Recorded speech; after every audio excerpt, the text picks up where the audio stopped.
So I've got to admit something. My boyfriend probably thinks I'm a crazy person. And he's probably right about that because I had an iPhone my entire life. And then 8 months ago, I woke up one day and said, I love using AI so much. Apple is not doing well in that area. I want a phone that's fun. I want a phone with AI. I want a phone where things are interconnected. I want a phone that proactively surfaces things to me. I want an Android. And so 8 months ago, I got an Android phone. I got a Samsung phone, and I really liked it. It was really good, but it wasn't great. It wasn't great. On paper, Samsung makes an incredible phone. You've got that nice Snapdragon chip. That phone that Samsung makes is a beast in terms of hardware. I mean, it is a tank. It is a very powerful phone. But I wanted a phone that was fun, packed with AI features, and everything was interconnected. And I didn't get that out of the Samsung S25. I didn't get that because it was an awkward mishmash of Bixby and Gemini. Bixby and Gemini. And one of them could do some stuff, and one of them could do the other stuff, and it was just like super awkward. Also, I know people always complain about the bloatware, 2 app stores, 2 calendar apps, blah, blah, blah, blah, blah. I wasn't bothered that there were 2 of everything. I was bothered that the AI on neither one was particularly useful. Like, Bixby didn't help much with Samsung Calendar, and Gemini's integration with Google Calendar on the Samsung phones wasn't as deep as I wanted. There were also like small things that bothered me. Like, I love to use talk to text, and there were many times where I'd click the microphone and it would say, sorry, Google's services can't be reached. I can't tell you how many times that happened. And I was like, surely this doesn't happen with Pixel phones. Like, I don't understand why clicking a microphone to dictate a text message gives me an error about reaching the server every single time. It drove me crazy. I liked using Gemini on the Samsung phone. I liked that I could share my screen and we could talk back and forth about whatever was on my screen. Maybe I'm shopping for wine. I would chat with Gemini about like, hey, what do you think of this bottle? What do you think of that one? Is this overpriced? But I always had to click on share full screen. And one thing I noticed with the Pixel 11 Pro is I don't have to do that. Like, the Pixel phone, Gemini seems aware of what's on the screen without me having to click, look at my whole screen.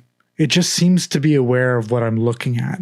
And it's just so convenient instead of having to tell it every time, like, okay, look at my screen. Okay, look at my screen. Also, back to the topic of the microphone, I click the mic on Gboard on Pixel 11, and Rambler is awesome. Rambler is like this little purple wave, and you just talk and talk and talk. And I was texting my partner, and I said something, and then I said, period. And I said, oh, wait, I'm not done with that sentence. And I said, delete the period and then put this part. And it did. It just deleted the period and added the rest of the sentence. At one point, I said to him, like, something, something, something, and I said sushi emoji. And Rambler created like a little sushi emoji for me. And it was the type of intelligence that you would expect from modern day phones and talk to text. And it just put Samsung's dictation to shame. And I want to point out, I was using Gboard on the Samsung phone. And I still had problems with we can't reach Google services right now when I clicked on the microphone. When I used Google services, not Rambler, but the regular Gboard on Pixel, I didn't have that problem. Of course, Rambler is only available on Pixel 11, but what I'm saying is when I clicked the mic for the regular dictation on the Pixel, I never had that error that I had with Samsung. Also, there's something fun about Google. They've had a shift in the last couple of years where they've hired some really talented designers. Like their design language, the colors and the rounded edges, and just like the playfulness of the loading screens. Like you could tell they put a lot of thought into how can we make this UI fun? Not just beautiful, not just intuitive, not just elegant, but how do we make this actually fun while keeping a pretty like buttoned up form factor that will work for over 1 billion people. And so I just fell in love with Google's design language, and I love my Pixel. I don't have it with me right now. I just have the cutout. I eagerly ripped it open very quickly because I was so excited to try it out. Let me hold it up to you. My Pixel 11 Pro. I mean, everything Google does. Like I set a timer on a Google speaker for like meatballs, and it played like Italian music when the timer ran out. And I was like, this is so fun. Like this is the kind of fun that I wish more companies would incorporate into their design of AI products or software design. Adults like to have fun too. Like I want to feel surprised by my phone. I want to feel like I'm opening a present every day, not like I'm just doing some corporate drone work. I will say, I kept other Samsung accessories because I really like them. And that's one thing that I really like about Android is that I can mix and match. I think Samsung's watch is gorgeous. I think their ring is super convenient. But Pixel had more AI capabilities, less fighting between two different types of AI, a more fun interface, pixel drops. I also liked the creator tools they built. Like they clearly built a phone. Here's who the Pixel phone is for. The Pixel phone is for someone who's always been an iPhone user, and they want something with an interface that's similar to the iPhone, still very intuitive, but they want to create content and they want to use all those tools. Like they have teleprompter, they have audio cleanup, they have display sound levels. Like Pixels are built for former iPhone lovers who also happen to be content creators. Pixels are also built for people who care more about results than specs. Like on paper, the specs for Pixel phones aren't special, but Google realized nobody cares about the camera itself. They just care about the quality of the photos. And by smartly integrating AI into their photo taking capabilities, they've produced some really good photos with some really average cameras, if we're being honest. And so if you're someone who likes good photos, you like being surprised, you want a phone that's a little bit fun, but still similar to the iPhone and kind of the UI and the gestures that you're used to, Pixel's a great phone. It's a great phone. When I got the Samsung, everyone told me how customizable it was.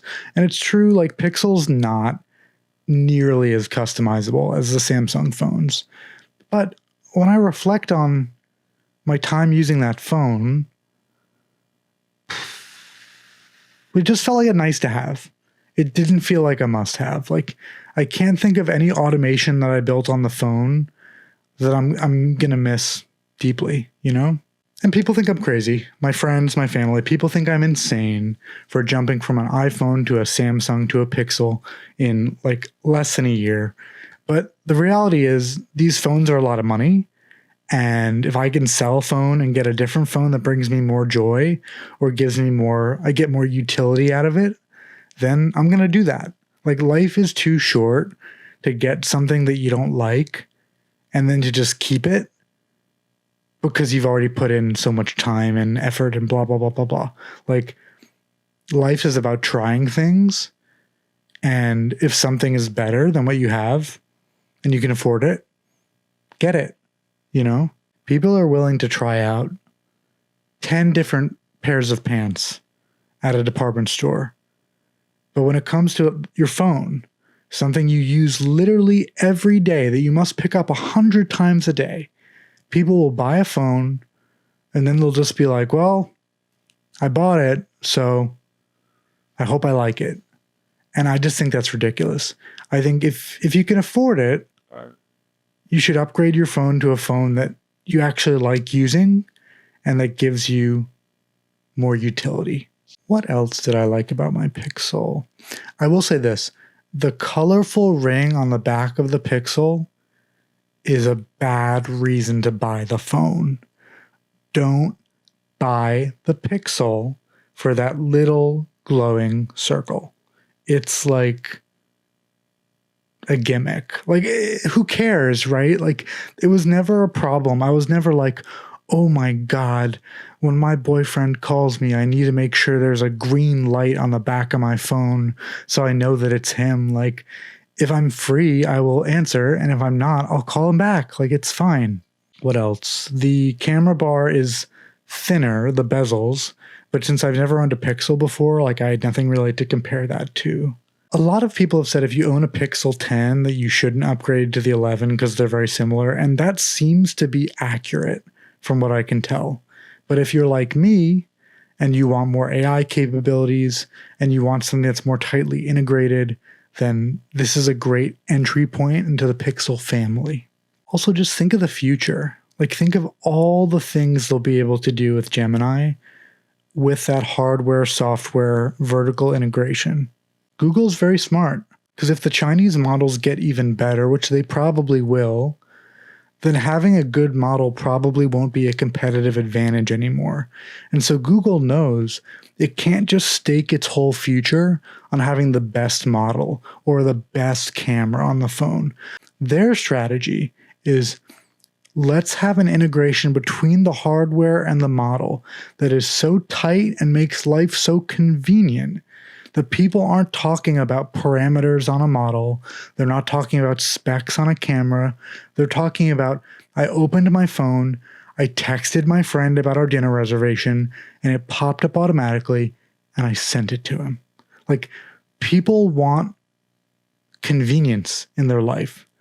They don't want the model with the most parameters or the camera with the best definition.